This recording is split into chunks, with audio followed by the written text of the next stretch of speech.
السلام علیکم ورحمۃ اللہ وبرکاتہ۔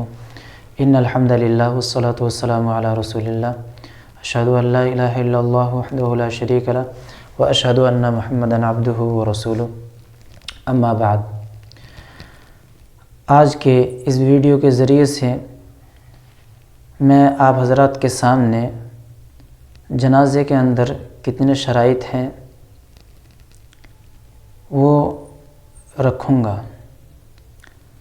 جنازے کی نماز میں تقریباً 9 شرائط ہیں۔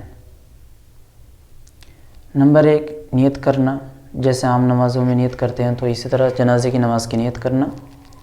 نمبر 2، قبلے کی طرف رخ کرنا۔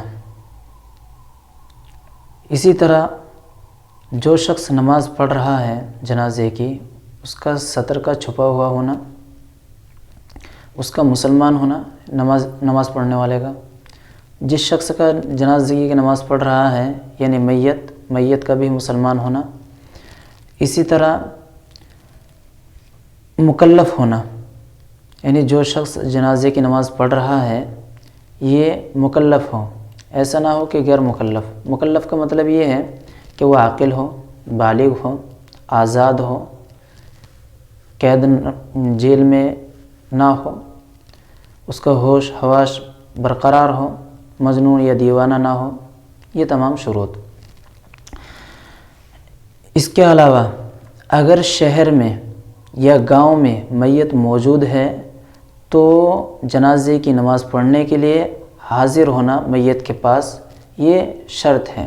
کوئی شخص اگر گاؤں میں یا شہر میں جنازہ موجود ہے اور وہ اپنے گھر یا اپنے یہاں غائبانہ پڑھ لیتا ہے تو اس کی نماز نہیں ہوگی۔